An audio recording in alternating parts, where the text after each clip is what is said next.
All right. So Ani bonjour. Thank you everyone for joining us today. I'm going to do a little bit of housekeeping. So if you're not aware already, in the chat, we need your name for a certificate of completion today. And then also in that chat, you're going to see a PDF with a worksheet. Former teacher right here, level worksheet, old school level worksheet. And there's some really great resources already embedded. So today we are going to be learning about recruitment and preparing and support for parent leaders for success. So we are an interactive group. We will be using that chat, and we have prizes because everybody loves prizes. And so I just want all of you to also know that we are from Michigan, Michigami. We are on the ancestral lands of my people, the Anishinaabe, who are the Odawa, the Potawatomi, and the Ojibwe. And so I just want to give recognition to my community in which settlers are now on, and all of us are from the ceded territories of the 1836 treaty. And so with that, I'm going to go ahead and have the other ladies start doing introductions. All right, good afternoon or good morning. I am Mia Halfine. I am a mom of four from Detroit, Michigan, Wayne County. I've been in parent leadership for about 5 years. I've done work on local, state, and national level with different organizations, different initiatives, and on different advisory and committees. Something that we recently did, our parent leader, Mitten Mamas. We recently presented at MIA EYC, which is Michigan's Association for Education of Young Children's Conference. And then also we were the co-creators of about 3 years ago, we were the co-creators of the Leadership Institute that is now being used at the state and national level to improve parent leadership within organizations. Hello, everybody. I am Kara Sutliff. I live in Grand Rapids, Michigan. So, and I am also a mother of 4 children. I have been in parent leadership for about, I guess, well, it seems like since I became a parent in some way or another, but officially for the last 5.5 years. Within that time, I have done local Grand Rapids stuff, state, as well as some national. I have recently been appointed by the governor of Michigan to sit on the MICC, which is for children from 13 and younger for disabled children. So early on in other networks like that. With Mitten Mamas, we all took part of doing surveys throughout the state when we conducted over 240 different surveys with different parents throughout the entire state of Michigan. And this is something that I personally was really proud of because it gave us a chance to network within our communities and throughout the entire state with other parents. We, even though we work independently and with each other, we also love the fact that we can reach out to other parents because that is how we learn from and where we, like we thrive to know that we sometimes need to be able to reach out to other parents for help and to succeed and grow ourselves. And then, so Ani bonjour, I'm Meredith Kennedy. I'm a Wagonaxing Odawa. I'm a person of the Crooked Trees. I want to just acknowledge, I love working with all of these women. And I think that even being here today speaks to the power when you allow parents to be their authentic selves, that we have this knowledge that because of our lived experiences, we know what works, what doesn't work, and what ends up being in a thread on behind the scenes of all these Zoom meetings. So we really do truly live to being our authentic selves because we want to see the system change. I want to acknowledge the fact that we do not have today Monique Vasquez, who is one of our parents. She's out traveling. And then Cressy Vargo, who also is one of our parents, but she holds down a 9-to-5 job and was not able to meet with us today. But I do want to acknowledge that they are also part of the Mitten Mamas leadership. And we are here because we're here to let you know we're part of the system. We're just part of the system that is often left as a side piece and not engaged authentically. And so it is our goal today to have you walk away with knowing how to engage, or at least having some more ideas on how to engage with parents in an authentic way. So we're not sitting there sending messages in the Zoom like, what the heck just happened? Or can you believe that lady had us meet here? Like, I'm telling you, parents do that. And so with that, let's get started. Let's start talking about recruitment. Okay, which families are you trying to recruit? So let's take a minute and think. You know, you have your priority population families that you want to recruit, but let's dig a little bit deeper for representation. So what populations are you missing or are usually forgotten? Ask yourself, are you being inclusive? Remember to leave bias behind and be open-minded during recruitment. Try not to have any preconceived notions about whether a family is a good fit for recruitment or if they'll want to participate. So, and remember that the key to success for equity is to be mindful of what representation for families whose needs are not being fully met currently. So this is when I get to say I love playing bingo. And I want everyone to know that Kara won bingo last time I played bingo. So she's really lucky. So you can at least get in on the prize if you sit next to her, right? But let's really take a look at representing the diversity of families. So I will let you know, if anybody has a bingo, we do have a gift and we will make sure this gift gets to you. So we know that you have your priority populations, right? All of you have this background work. What we wanted to acknowledge is the fact that, are you looking at these families? And any of you give us a bingo going down, right? Are you reaching out to fathers? Are you reaching out to families who English is their second language or may not speak English? Homeless families and houseless families also need representation. Migrants, adult former victims, grandparents, and others who are taking care of children if birth parents are unavailable.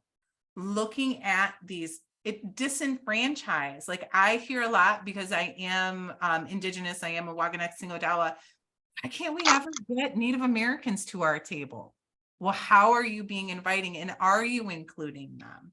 And so really looking at, are you looking at LGBT and 2S, two-spirited communities? Those are also parents that need representation. So here, I'm gonna open up my chat here. Can we have anybody throw in the chat, maybe a group that they were not thinking of? That on this list, they're like, oh, wow, I didn't think about that.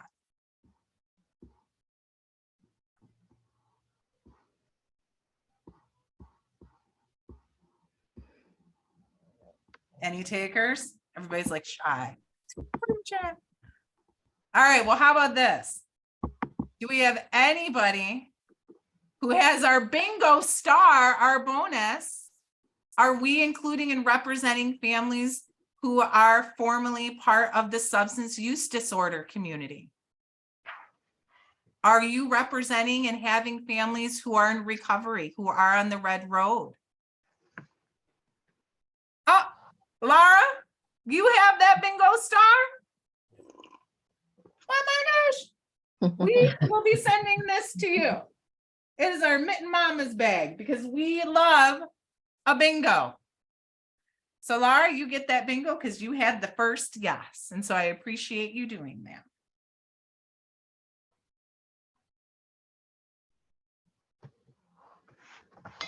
All right. So now we want to think about, are we recruiting for leadership schools? What qualities are you looking for in a family leader? So now when we think about this list, we're going to actually ask you guys to come up with what qualities and attributes you would want in a leadership group. But really keep in mind that this list is always growing and never ending. It's like it's always adding. It's not an end all list. So anybody come up with some ideas as to what, so we can put it on our little post-it note whiteboard. So a good leader has the following attributes. Oh, yeah. All right. I'm going to have to copy and paste real fast. You guys are all over this. Right. And you Well- feel free if you want, you can also come off the chat or, talk, I guess. Yeah, we can try Meredith's skills at Because you guys are typing real, I was like, wow, I can't even keep up with to read it to help Right. with understanding. I see. So Kara, I don't know if you want to read some of these while I try Willing to to put learn them in on here. public. Yeah, right. I was like, wow, they are typing super fast. Compassionate.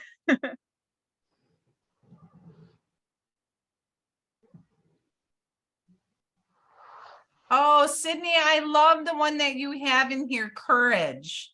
That is Yes. one that on our master list, I don't think we have. So we will credit you twice and then we're going to claim it. Okay, my friend? Just so you know. Yeah, I'm trying to look at our master list and then their list, but you guys are doing awesome.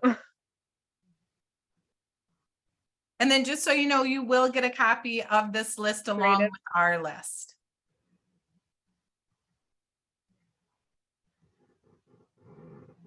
Is anyone willing to come off mute and explain what they actually like, go more into detail as to the trait of why creativity or courage is important? Or like whatever attribute they actually wrote, and explain why they think them are important traits in leadership?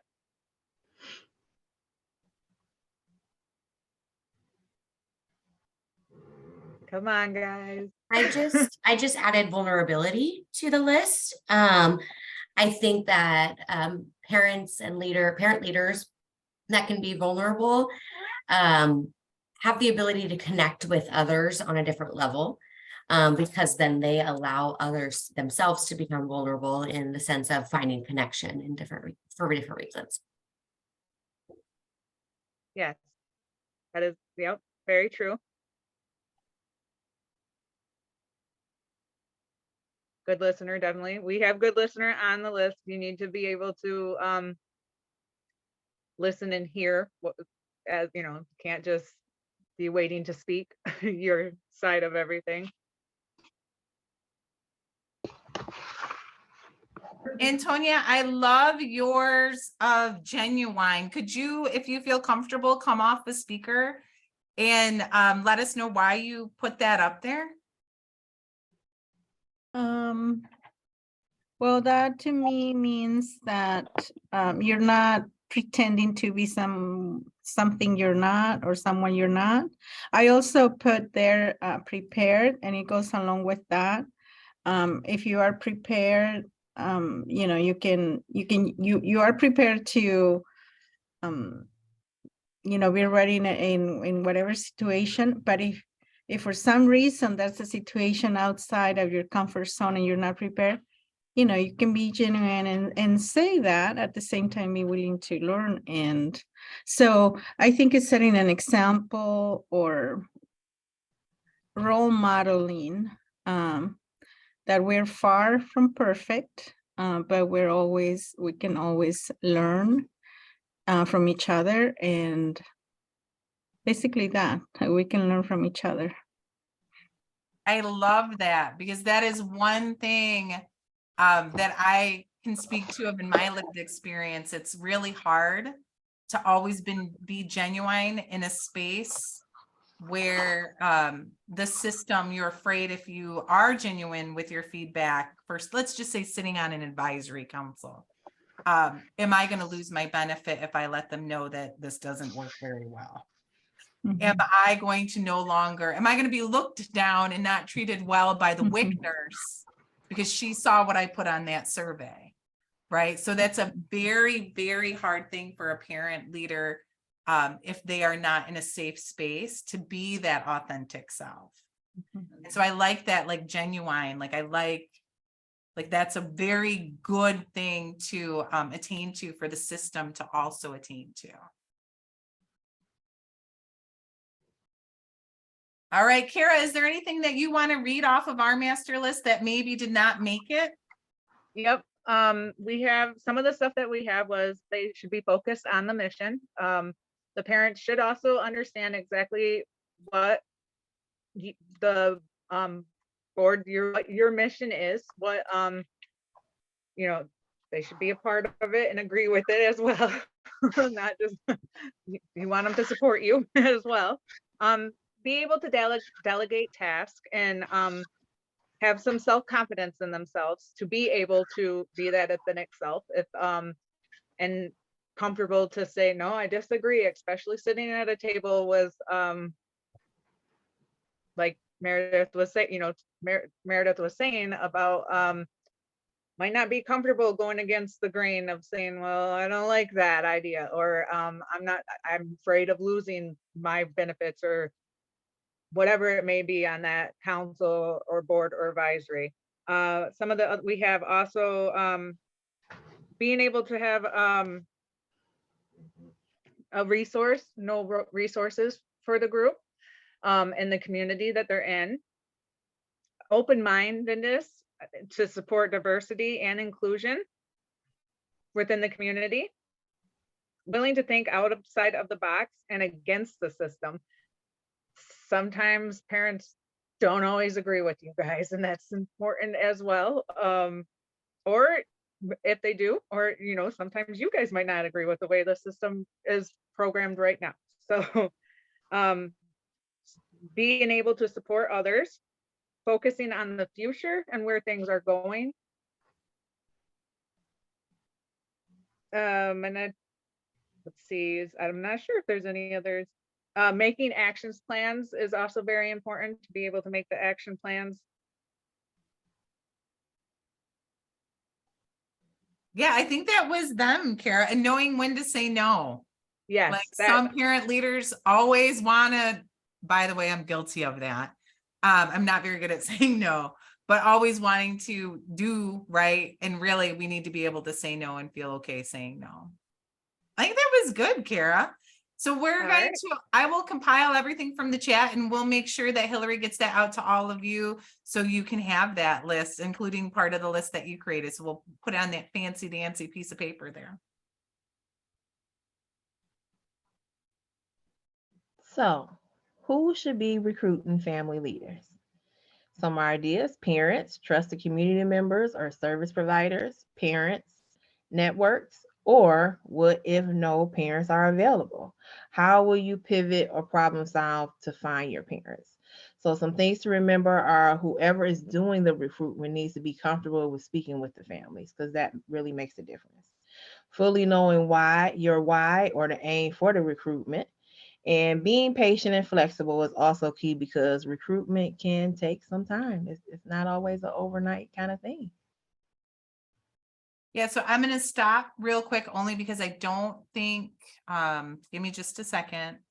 I don't think I clicked the button for share sound. So give me one moment, everyone.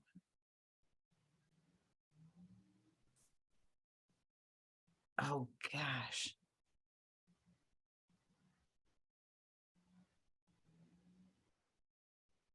Oh, there we go. I wanted to make sure everybody would be able to hear. So Monique wasn't able to join us, but I think, Mia, we have the full clip in our packet, correct? Yeah, you will hear the full conversation it will be a link in your worksheet packet. So you will be hearing Monique, one of our other parent leaders, talk about how she was recruited. My name is Monique, and my parent leadership began in 2018 when I found out I was pregnant for the first time. I don't know how they found me, but I had 2 home visitors from different companies approach me trying to get me to be their new client. So the first home visitor seemed like it was just her job. She had to do what was mandatory and what was required to be able to get a new client. And the second home visitor was more consistent and expressed more passion about home visiting and what it stood for. But before I chose which one I wanted to go with, I ignored every call and didn't want no part of it. Because at the time I was homeless and was living out of my car. I didn't want any excuse or give any reason for someone to think that I wasn't fit enough to care for my child.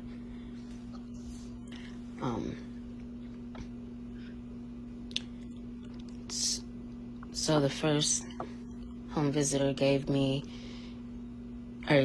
up and stopped calling me. But the second home visitor was consistent and persistent, and she gave me options on where to meet. But I was still hesitant until she said, "I'll buy you lunch. We can meet at any restaurant closest to you."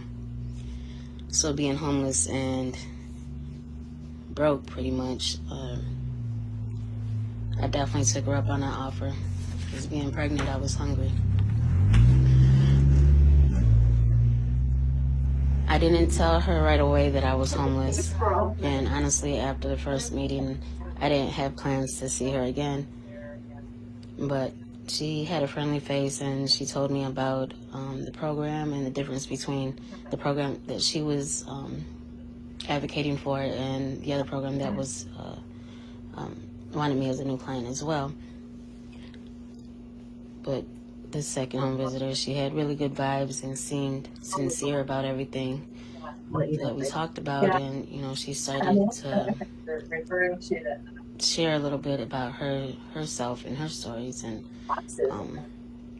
over time or whatever, not the first time but the second time, and then it just gradually grew, conversation grew, and my name is Monique, Sherry, and can my I parent have leadership you began do in us a favor? 2019 You when are I not found out I muted. was. My name is Monique, Thank you. and my parent. So I apologize. I don't know how to, once that goes, but I know there was a lot of interference in the back. So Monique's full, how she was recruited, which is, so it was a home visitor for her that really treated her like a human being. And Monique's full clip is within our Mitten Mamas YouTube page. It's also documented in your little handout of where to find that. And I really encourage you to listen to that, because there's so many parts about who Monique is. And as a parent with so many obstacles because of her health, but it was a fact that people saw her brilliance and her resiliency in this space. And so I'm really going to encourage you, because that is about a 15-minute. It is so worth it just to hear how authentic Monique is in telling that story. And I will let you know, be prepared to cry, because I don't think there's one time that Mia and Kara and I have heard that where there has not been a dry eye afterwards. So I just want to give that trigger warning.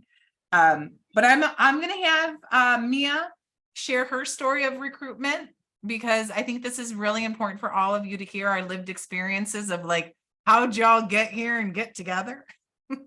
So go ahead, Mia. Okay. I would say mine was kind of by accident. My second youngest had just started in school, and I was dealing with some health problems, had stopped working because my background is really in education. I was a paraprofessional for over 7 years. And then I had my second youngest and had some health issues, so I had to stop working. So, but I didn't want to stay in the house and just be in the house doing nothing. So I saw all these kind of parent workshops. So I just started showing up at these wonderful parent workshops. And they're like, well, you always come to these workshops and you have such wonderful insight and experience. How would you like to be a LLG, which is local leadership group parent rep? And I was like, wow, you think I can do that? I was like, I don't think I know that much. And they're like, no, we think you know that much. And in the middle of that, I unexpectedly became pregnant with my fourth child. And they're like, oh yeah, would be a wonderful position for you to speak your experiences and your voice. So that's how I got recruited. Thank you. So Mia, was really just being in the right place at the right time because you saw a workshop going on. Yeah, sometimes just seeing how you show up all the time. Yeah. Kara, can you share with us how you became part or intertwined in parent leadership? Yep. So, like I stated earlier, I have 4 children. My 2 oldest are both quote unquote special needs. My oldest was born hard of hearing and then a failure to thrive, and then my second, actually at 26 hours quit breathing and had what is called an ALTI, a life-threatening apparent event, which caused a lot of muscle weakness and different, so he needed a lot of intensive care. Through that, it opened a lot of different doors to resources and home visiting early on, different things like that, and social workers and for both of them, and speech pathologists, all different stuff.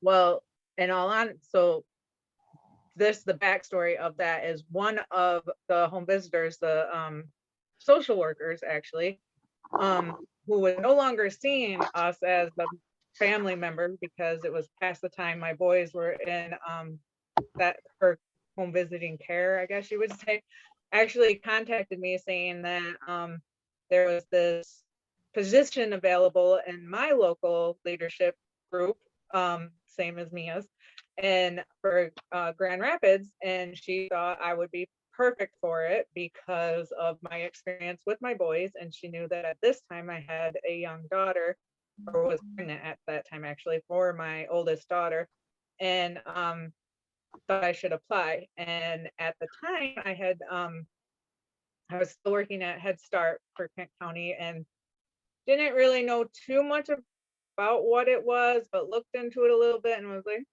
this sounds like something to maybe manage, you know, kind of like thing. So there's actually, like I said, a past home visitor or someone that we knew for multiple years with the two boys that knew me well enough to think that I would be a great fit and understand things, especially with children with quote, untypical needs, that she reached out even though we weren't having constant connect or visits anymore, and let me know about this. So I took the opportunity and it just continued to lead to new opportunities and new doors opening, and I honestly didn't see myself in the role that I am now and absolutely love it. So Oh, miigwech for sharing, Kara. Like out of something really, really heart-wrenching from your family led to an opportunity. Which is not, I mean, there like every recruitment story that I hear is always different. And I'm just gonna, because I know that we're gonna have a little extra time because we're gonna play on some pitch stuff, but I'm gonna just put in like my recruitment was a lot different. Like I had been working in Indian country for tribal governments, and so side note, just so we're clear, I did a video for breastfeeding and I have very large breasts, and I made the comment about in this video about how it's like kneading bread dough in order to check for breast cancer. So someone saw that and thought I had a really great sense of humor, and I was like, wow, I didn't know how best to describe it. And as a mom of 6, they were like, hey, would you like, we got this email from someone from the state saying they want a parent rep. Would you be interested? And someone saw your video and thought you were pretty comfortable public speaking. And so what was hard is in my recruitment, like it came through an email from someone else's listserv that then I responded to, and ended up having to ask my community, ask my group of elders if I could represent my community for Think Babies Michigan. And that's actually how I met Kara, and formed a friendship on the back channels of chat until we found out that people can actually harness the chat channel afterwards. We learned that real quick, that those private chats that y'all send to each other are not so private when the person administering has it. But it was cool because my recruitment actually happened from something I did in my tribal community, that someone said, hey, have you seen this lady talking about how to do a breast exam while you're breastfeeding, like bread dough, into being on the executive committee for a state initiative that I would have never in a million years left Indian country had it not been for that, left in like tribal government in order to do that. So very different going all about with recruitment. one moment here. So in the PDF that was at top, you're going to see Barnes probably in all at 2017. I really encourage you. I made it a little QR code. Take a look at that. This is a great resource. So understanding how at least 4 of our parents, 3 of them who are present today, got recruited either from showing up like Mia, right? Showing up and being consistent and saying, hey, I'm at this play group, I'm at this work group, and someone just tapped me, right? Or Kara, who had, you know, through the leadership coming in from an experience with their families to some random email that someone got in tribal government one day. So this is really good because this resource will also show that. But we might have something a little bit different as Mitten Mamas. And so now that you guys have played bingo, right? You know who you're looking for, you know who the groups that you have, you're hearing a little bit about recruitment and recruitment stories and understanding that they can vary from place to place.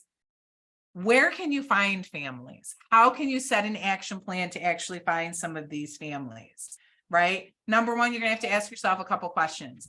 What makes sense for your context? And what we mean by that is, are you recruiting for Head Start Policy Council? Which don't ever ask me about because they don't include disabled students on that. We need to change that as a side note. Are you recruiting for a survey? Are you looking for someone or families to actually participate in a survey for your needs of an improvement plan, or maybe you're doing a strategic plan?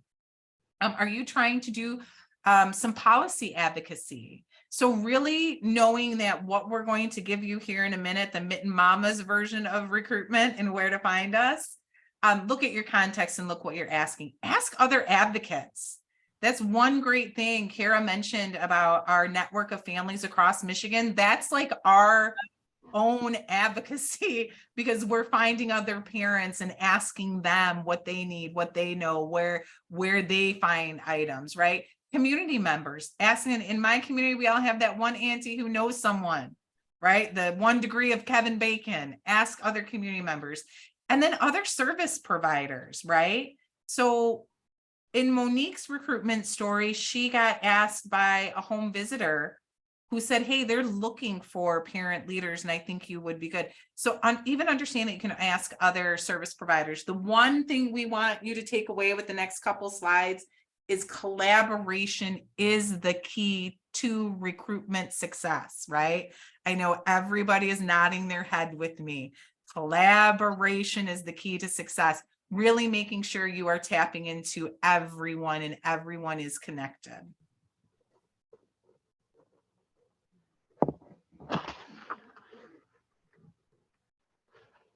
So this is just a little side note since Monique's not here and it literally just popped in my head and I don't even know if it is a place to say right now, but I remember her home visitor, the one that got her involved in this, before I knew who Monique was as not like now one of my best friends, we had a meeting, a CQI meeting with home visitors, and her home visitor told her this, like pointing to me saying, this is where I want you one day. I want you to have that, not take her job, but be in that position.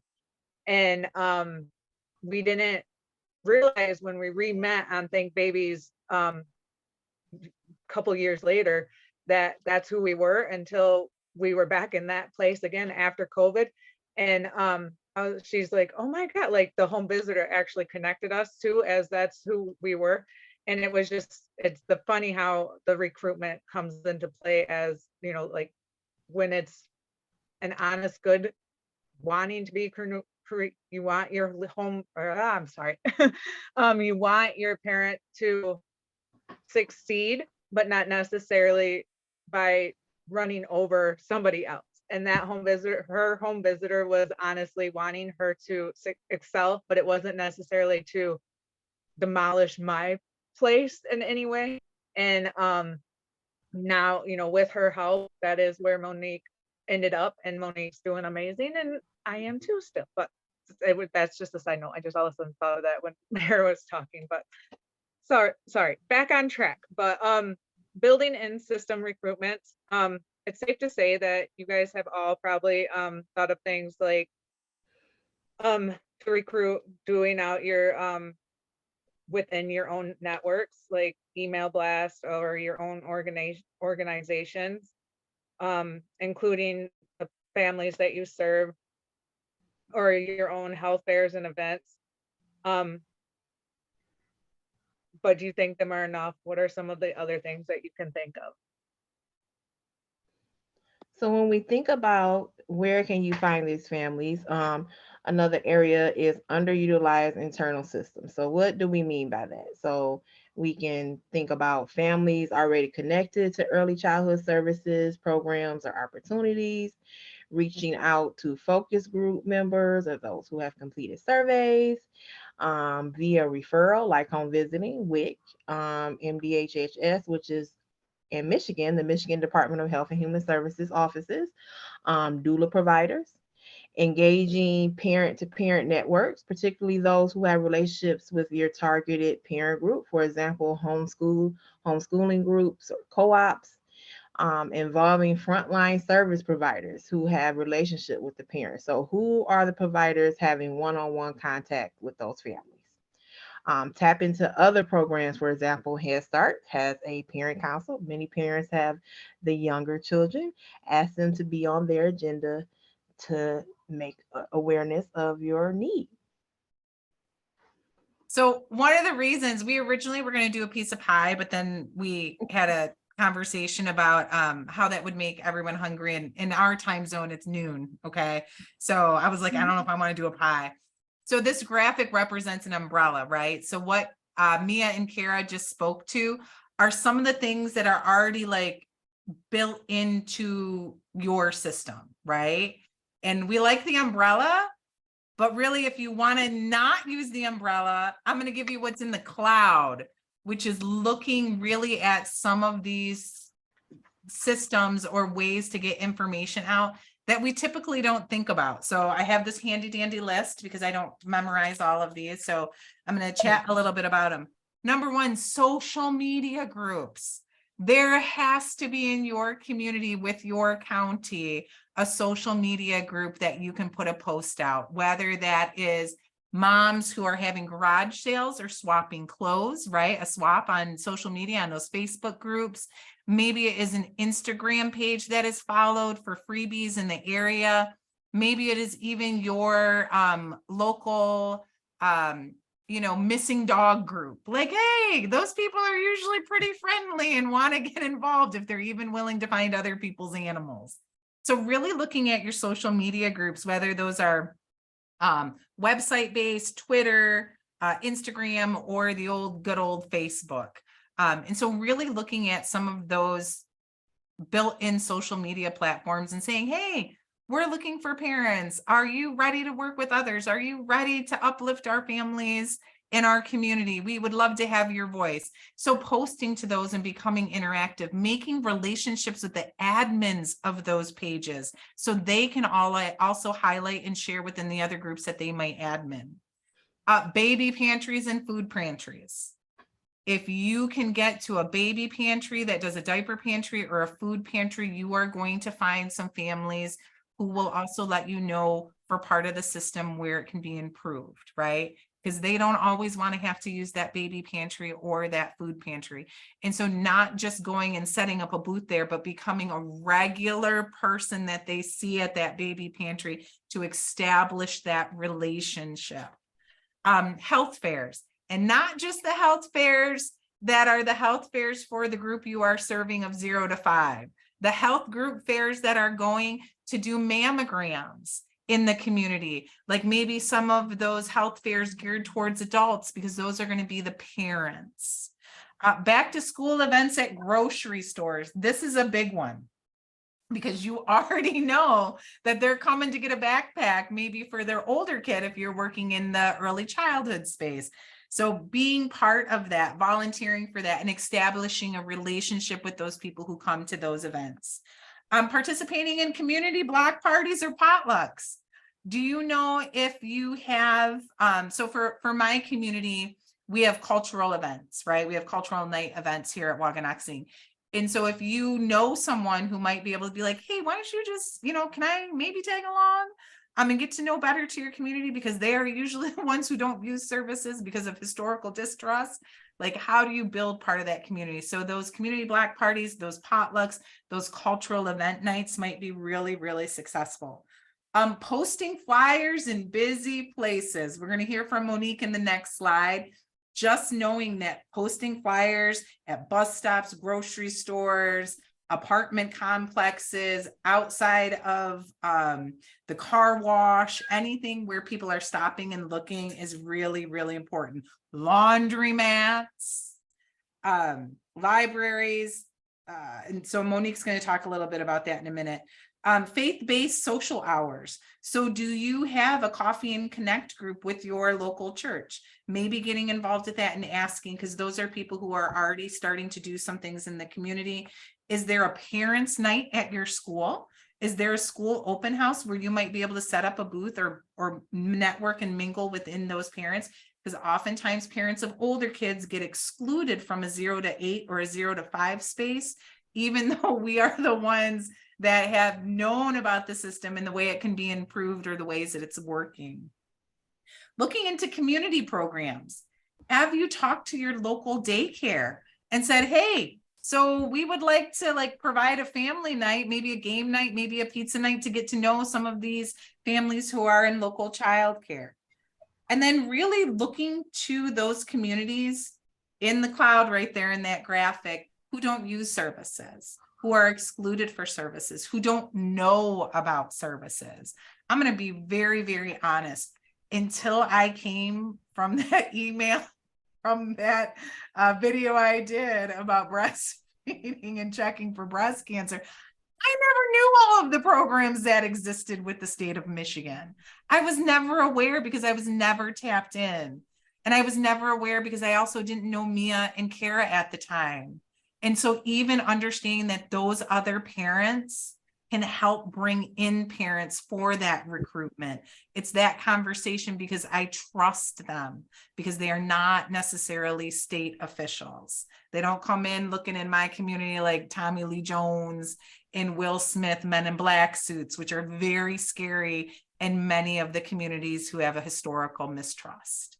And then the last and least popular sometimes is going to either the school board and saying, hey, we're looking for this, because then it gets to be put in the minutes, or your local PTA or PTO, actually having a conversation with them and saying, hey, we're looking for parents. We know that you guys are already part of an organization. Do you have a representative that would be appropriate? Or do you have a parent that maybe wasn't quite a fit for what you're doing, but they still want to be involved? And so really looking outside of just the umbrella, but getting out into the open space of all of this great community building you can do with recruitment. So we're going to listen to Monique because she has a very good observation. So where do you recruit families and potential parent leaders? So I found that common spaces within your community are like best places to look for them, because the high volume of families and parents, you know, that are within the community. When I used to go to the laundromat and I'd wait for my clothes to finish washing to put in the dryer, or when I'm waiting for the clothes to dry, I'd walk around and they normally had like a bulletin board there with, you know, now hiring or selling cars and stuff like that. But those are places that I would find, I'd find like flyers for parent engagement.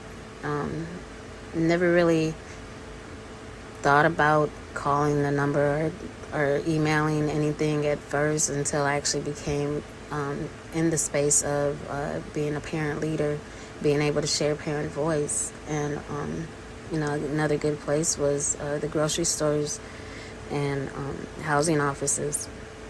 And in my apartment building, we had a bulletin board, talked about what was going on within the community, you know, for the month.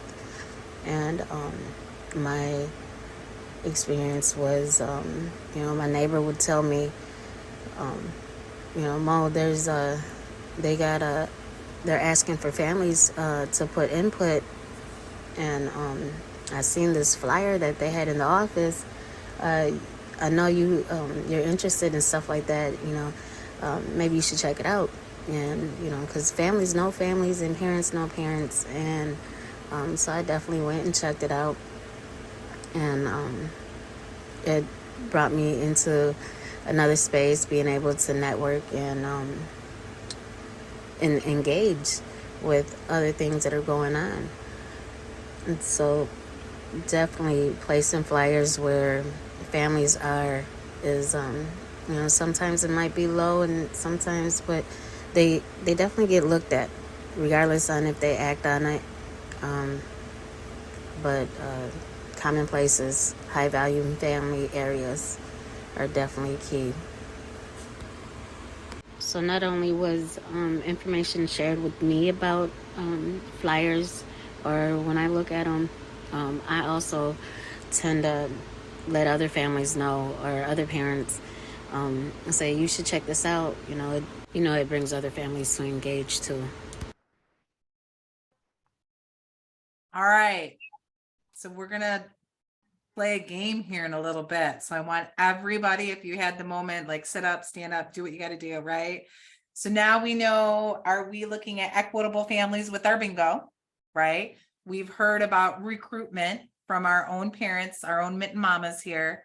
We've heard about places and spaces where we can go and find parents. What's the missing piece that we're going to close with today in this last half of our presentation is the pitch. How, now that you know where you're targeting, what you're doing, right? How do you actually get the buy-in from the parents? The pitch, the batter's up. Like, what should these flyers say? What, when I'm at the health fair, should I talk about? So we're going to go through this, and I promise I'm not going to talk the whole time. I get to do the fun games on the end. But really what we're going to go through is the steps, and in your handout, you're going to see this little icon. So you guys can write these steps down as we go through them and we talk about what are the important points. So number one, it's drafting the talking points for the recruiters, coming in a slide, right? The next one is getting feedback from a few parent leaders. Like, oh, that you kind of missed the mark on that one. Or if they're having to ask so many questions, then you need to go back to the first part of drafting again. Number three, we're going to have some practice. So that's the fun game part. We're going to let you guys pick some scenarios, and we're going to have a conversation. You can vet some of these. And then for all of that boring stuff, which is the administrative tasks that you have to do to keep organized.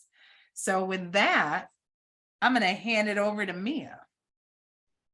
All right. So what should they say? Step one, drafting points for recruiters. So that who, what, where, when, why, and how. So we all remember these steps from elementary reading skills, right? So now we actually have to put them to use. So who are you trying to recruit? What is your mission, or what do you want to accomplish from this recruitment? Where is it going to take place? When is it going to happen? Time, location, why do you need to recruit parents? What is your goal or aim? How are you actually going to implement this? How is it really going to work? So with saying all that, it's very important with the pitch. And the first step one is to be transparent and accountable to your pitch. So I say this because I have worked with quite a few organizations where there was no transparency during the initial pitch for my involvement. So when I say that, I was asked later, after accepting the position for parent leadership, to do things that was way out of my scope of knowledge, which really kind of didn't sit well with me. And I didn't know if I wanted to continue on with this opportunity. So it kind of gave me a bad taste in my mouth. And then also I had to do what we would call tag a friend. And so I had to, when I say tag a friend, is what I mean is ask another parent leader for help with this actual project, because it was like very overwhelming. So be transparent about what what exactly this their participation means, what they're going to be expected to do, what knowledge they're expected to have, because it really makes a difference. And definitely be accountable. If you ask a parent to do something, read something, be make sure that it's not, oh, I want you to read this, but we're never going to go back over it, we're never going to talk about it. So yeah, you read this, but okay, I just want you to read it. So that's not being accountable on the organization side. So, and with saying that, this is a wonderful opportunity. Recruitment, and the first step is to make an opportunity create a better future for all parents and families.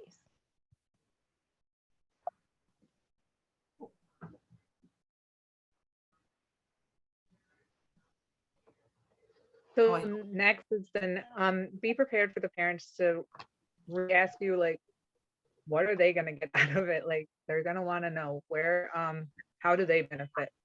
What is it? What's in it for them?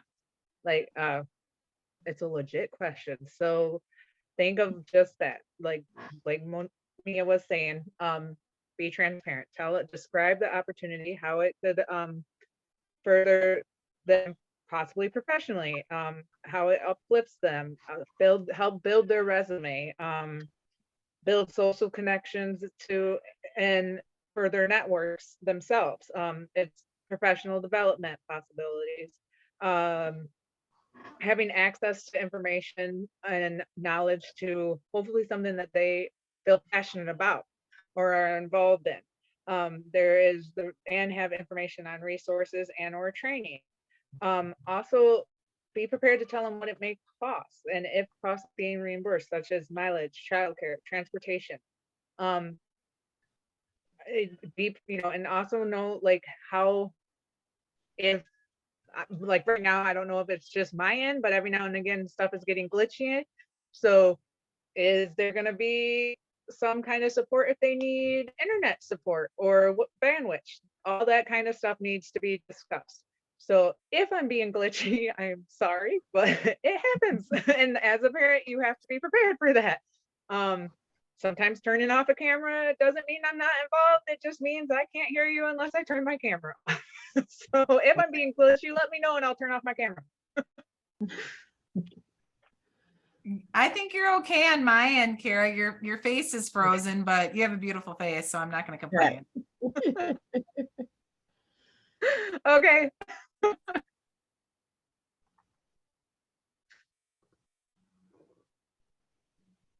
This is my favorite part. So, if we can get audience participation, I'm all about it. And while you have 3 parents here who are pretty seasoned in A, telling people no, or B, questioning some more, if you would like to play, let's practice a pitch.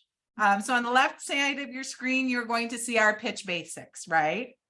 And on the right side of the screen, you're going to see pick your outreach. And so what we can do is we can have you unmute, and you are looking for a parent of a 0 to 5-year-old. You're trying to get them to meet every month, 2 hours of your time for a meeting. It's going to be at the local church or on Zoom. You're doing a hybrid on the 3rd Tuesday of the month at 10 a.m. So that's your meeting every 2 hours, is that 3rd Tuesday of the month. Why? You're looking for home visiting experiences. Okay. And then, well, we're going to have in-person daycare at the system or at this meeting. And we will welcome children because we have providers. And then we're going to give you a $50 Visa gift card for your time. So we are going to ask if there's any brave folks on the line to unmute and pick your outreach method. Whether I am this parent now calling you, right? Because I saw it at the laundromat and I want some information. So you have to answer my questions. If you're working at a kindergarten roundup table, so I'm going to be a parent who's coming and saying, hey, what are you guys doing here today? And you're going to try to pitch it to me, okay? Or you are presenting in front of what me, Mia, and Kara would be the PTO. So do I have any brave folks who know they're gonna walk away with our beautiful swag. By the way, I want you to know, this is a computer bag with several inside pockets and a very lovely strap. Anyone brave in Oregon today? I'll be brave. Yay! Who do we have the pleasure of being brave with us? So I am Sydney Wing, and I am with the Southern Oregon Early Learning Hub. Thank you so much for being brave. We are going to make sure that you get this lovely bag for even your bravery today. So who would you like to pitch with, and what are you going to do for your outreach? Let's see. I would love to just pitch to a parent that I am encountering at a kindergarten roundup table. Kara, Mia, any takers? That'll be me. That'll be me. All right, Sydney, do your thing. Mia, it's all you guys. All right, Sydney, I'm just walking past and I see you at this table. What do you have at this table? What's the information here? Oh, hi. What's your name? I am Mia Halpine. I have a kindergartner that's getting ready to start kindergarten. She was in preschool. Oh man, so you've already put in a lot of work with them. It's so nice to meet you, Mia. My name is Sydney, and I am here because I am looking for people just like you who have experience with being a parent and raising kiddos just in general. And I'm looking for people who might be interested in an opportunity to kind of take on a leadership role and help out your community. So would you mind if I tell you a little bit more about that? Oh no, I love that, Sydney. But first, can I ask, is there any skills that I need ahead? I love helping my community. I'm always in the community, but I just want to make sure that there's nothing skills I need to actually have this position. Totally fair question. And I also, you've already got the most important skills that we need, which is taking care of kiddos, raising them, being a parent, a caregiver. That is like the number one skill that you can bring to this group. And the one thing I would say is let's just like maybe being willing or comfortable with working in a group, being willing to work on becoming comfortable with that if it's something new to you, because it will be with other people, but really just being a parent and having the courage to work in a group, that's what we need. Does that sound like something that would work for you? It sounds good, but I have to tell you ahead of time, I am a little shy. So does that make a difference? Or, I mean, I'm still willing to participate and share my experiences, but sometimes I'm a little shy. But I love working with It's totally others okay too. to be shy. That we will make sure in our groups that there is plenty of opportunity to share your thoughts, opinions, ideas in whatever way makes you feel the most comfortable. If we're just writing them down, if we're putting them in a chat for a virtual meeting, and maybe someday sharing them out loud, but it's whatever you feel most comfortable with, because that's where the best ideas are going to come from, is where we feel comfortable in sharing them. All right, that sounds good. So tell me some more. Absolutely. So we are going to be meeting once a month, and it's going to be a 2-hour meeting, which I know can be a big chunk of time, especially for a parent, which is why we are going to be offering in-person care for children with someone who has gone through a background check for us. We want to make sure that your children are with someone who is capable and safe. And we are also going to be providing a $50 Visa card for each session, because we know you got to pay for gas and you're taking time to be with us. And your time is valuable and it deserves to be treated as such. We're going to be doing a hybrid style for meetings. So on the third Tuesday of the month at 10 a.m. So we know that sometimes meeting in person just really isn't possible. And so having that option will make it a little bit easier for people who maybe have something going on. We are going to have the in-person meeting as well. It's going to be downtown at a local church. So just kind of whatever fits your needs the best. But we really just would love to have parents who are willing to just come and use their life experiences to guide our work, because instead of us assuming that we know what everybody needs, we need to be told what everybody needs and to work together to help our community. Is that something that you feel like you might be interested in? It sounds really good. I have a couple of more questions. I know you said home visiting experience doesn't matter what home visiting services that I participated in. We're just looking for experience with all sorts of home visiting services because each one has something different to offer. So if we just have everyone at the table who's had the same experience, it doesn't really give us a super broad look at the community. So whatever experience you have with home visiting, we would love to have that at the table. Okay, my other question is hybrid. Sometimes I have transportation problems. So if one of those in-persons, if it would it be a problem if it had to be a hybrid instead because I had transportation issues? Not at all. However you can be with us is great. That we would rather have you there virtually than not have your voice present at all. Thank you. My last question is, I also do have some health issues, so I might miss a meeting if I have a doctor's appointment, but it would only be one meeting. Well, would that be okay? Absolutely. I mean, if you would feel comfortable communicating with us beforehand, just so we have a heads up, but taking care of yourself and your health is so incredibly important. That is absolutely okay.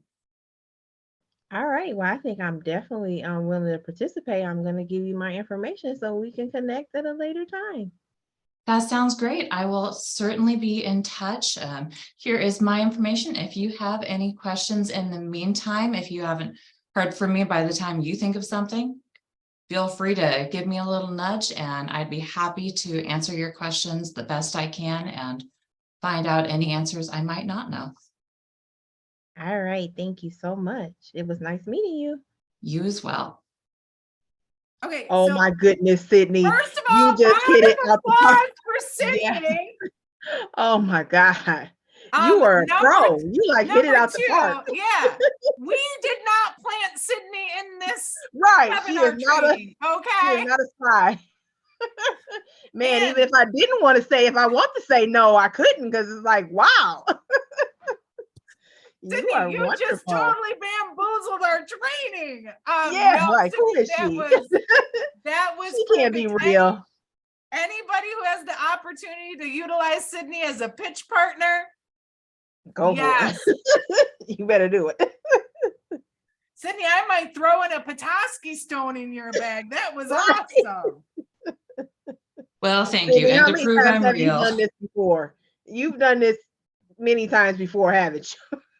I have worked in the early childhood field for about a decade. So Oh, see, little experience always helps, but that doesn't mean if you don't have any experience that you won't be as good as Sydney. Trust me. very true. Thank you. Well, so now that's a hard stage to set because I was going to ask, is there anybody else? They're like, who I'm would not like going to after Sydney. practice a pitch? They're like, nope, not going after Sydney. Everybody's like, I just went out and got more coffee because I can't. Yeah. No, that was beautifully done. What was really great about that from a listening in is the fact that she gave Mia the time to ask questions and no pressure, right? And Mia came to her, so that means she was already welcoming in a space and already showed interest. And so that was really nice. Yes, and you did a great job in just being reflective of like, well, it's okay if you have health issues. Like we encourage, this is why we're having the Zoom. Like that was really, really great.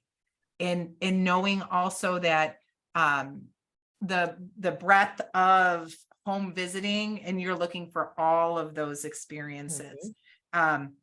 Because the one thing when I built this was thinking about the person who says, I have no home visiting experience, which should also be included in your parent leadership, because why did they not know about it? Why did they not utilize it? What was a barrier?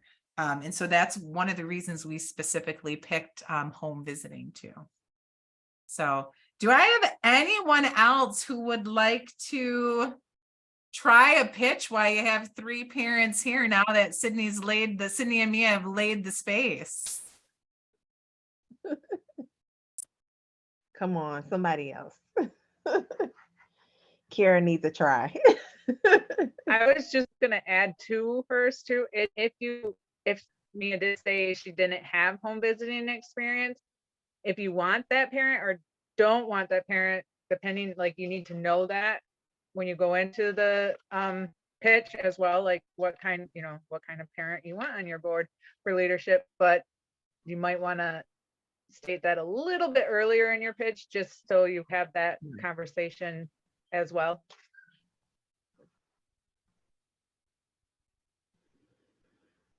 Oh my gosh, you guys are like, nope, we're gonna get time back in our day today, Meredith. We're not doing, we're not pitching. All right, so pitch practice. We're gonna do a little Jeopardy countdown. Any other takers for a pitch practice?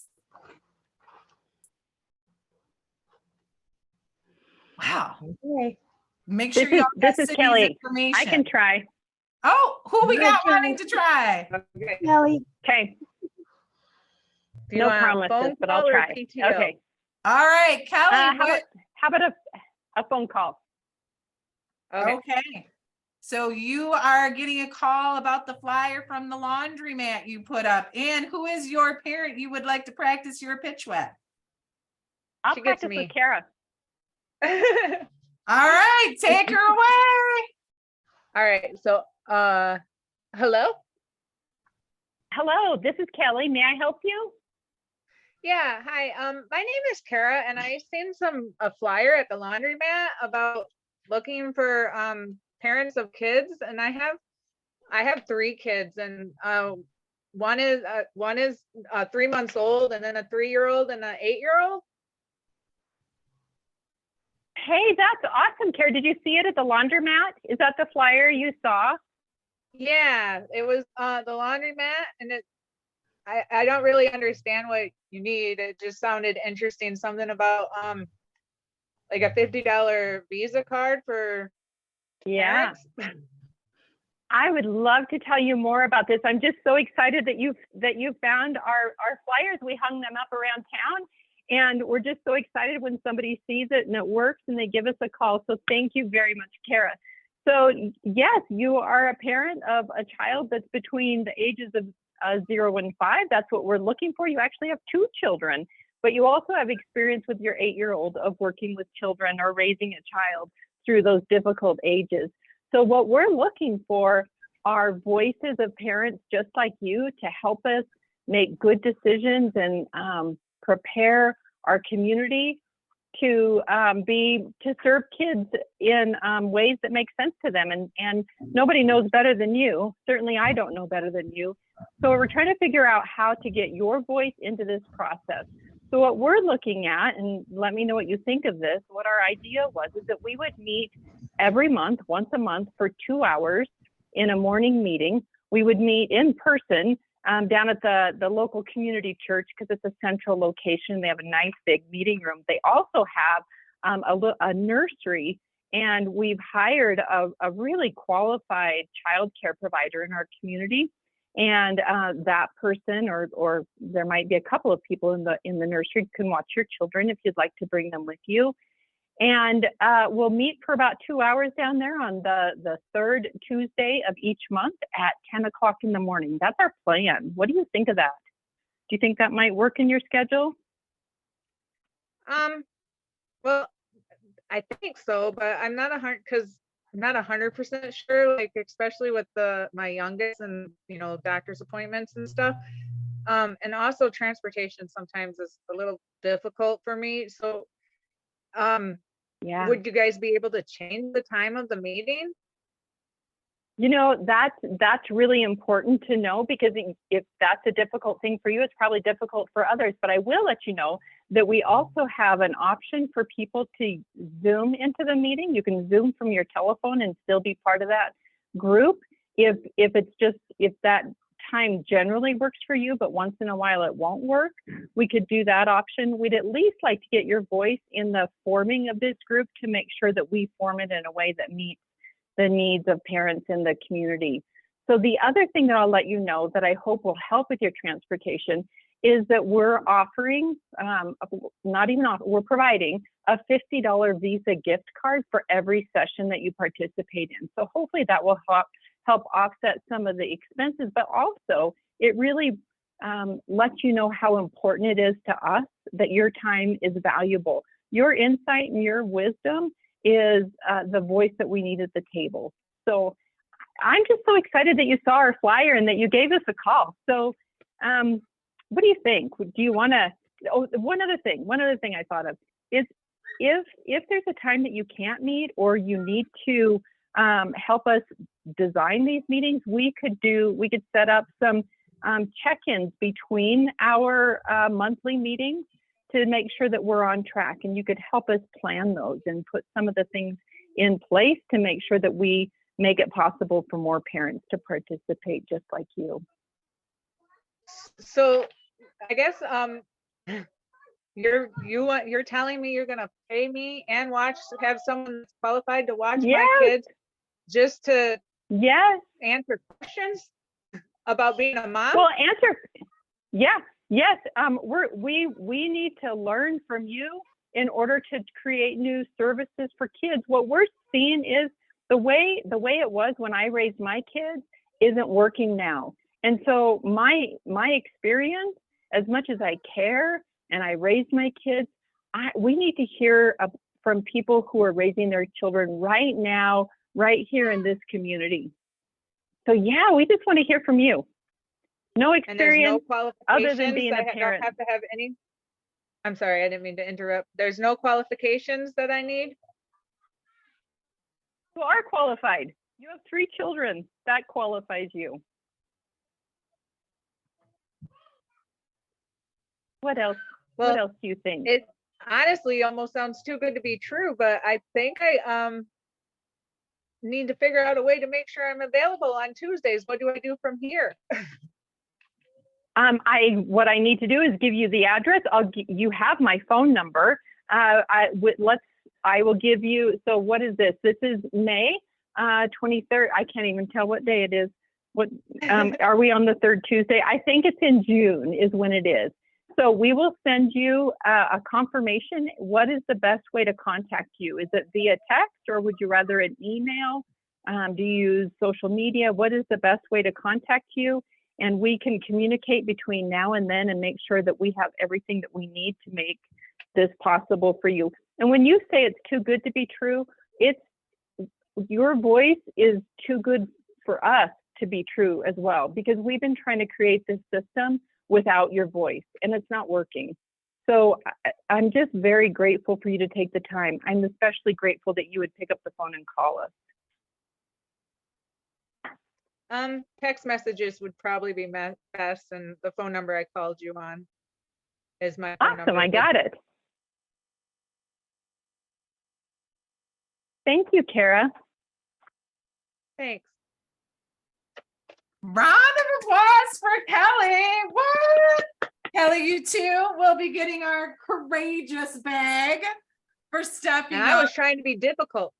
I know, Kara was trying to be super difficult. So oh yeah, she beat me. It was like, this too good to be true. Kelly, the only thing that I have, number one, I love your enthusiasm that you had and that you expressed gratitude for taking the time. I know that we have heard from a lot of parents, it always feels like we do things and we never get thanked. And so the fact that you thanked them for even picking up the call and knowing that Kara's got all these kids and she still took the time, I loved hearing that from a parent perspective. I really, really did.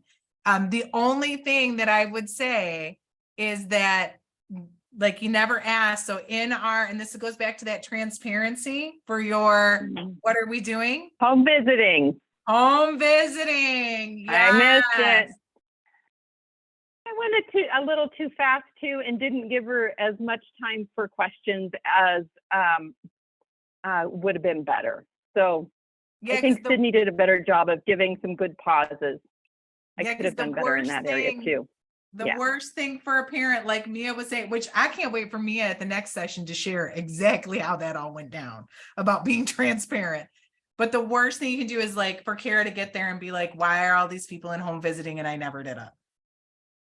So just really, that's why we had put that specific in there. That's the only critique from my end. Mia or Kara, did you have anything? Kara, our Miss Parent difficult?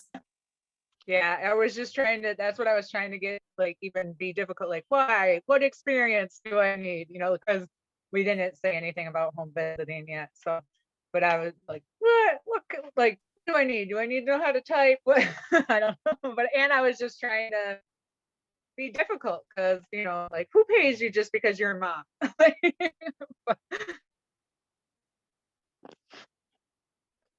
Mia, do you have anything to add? Nope, I don't. All right, can we just give one more round of applause to Sydney and Kelly? Like, thank you for being brave today and stepping up and getting your pitch. Like, I love that because I never know how that's going to go. So I appreciate the participation.